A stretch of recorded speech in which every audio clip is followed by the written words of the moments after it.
Hypnotic. I just watched this movie last night, and I gotta say, I'm inspired.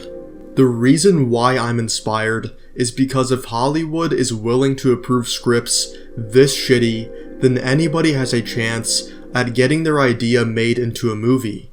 This movie was hypnotizing, and it almost put me to sleep multiple times throughout. The only thing Hypnotic couldn't hypnotize me into was actually caring about the film. The acting isn't anything profound or special in this movie, but I'm not going to fault the actors because they really don't have a lot to work with given the script. The budget is actually a lot more than I expected it to be, and that's not a good thing. None of us knew that this movie existed until a month ago, and I'm extremely surprised that the marketing decided that 1 month was all that was needed to gain a big enough traction to yield a good return on investment. With a movie like Hypnotic, it's probably going to make the most amount of money during the opening weekend, since the only people interested in seeing this film will be Ben Affleck fans or people who were intrigued by the trailer. This movie is not good enough to spread through word of mouth with people telling their friends that they just watched Hypnotic and that it's an absolute must-see. I honestly don't have a lot to say about this movie, so I'll try to keep it brief since there's no point in making an 8-minute video over Hypnotic to try to hit the YouTube sweet spot.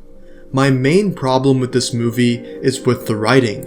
I'm not opposed to the concept per se. I think the hypnosis element is completely overpowered, but considering some of the plot points we find out, I'm willing to excuse it.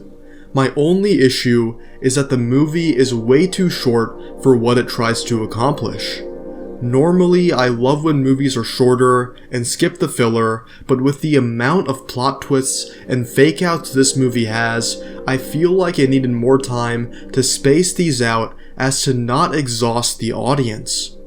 I'm not opposed to having a bunch of twists and turns, but if you do them too quickly and without a proper setup, then it comes off as cheap writing. The best twists are those that take their time to build themselves up, and I feel like Hypnotic was rushing in certain areas. When it comes down to the concept, it's not terrible, but we definitely have seen it before. Hypnotic feels like an eclectic mix of some movies, but it's definitively worse than every single movie it draws inspiration from. Unless you are a die-hard sci-fi fan who has to see everything in the genre, I would skip this movie, and if you are one of the few who still plan to watch it, don't say I didn't warn you. But there you have it, Hypnotic. A movie that I didn't know existed until a month ago, and a movie that I will forget exists a month later.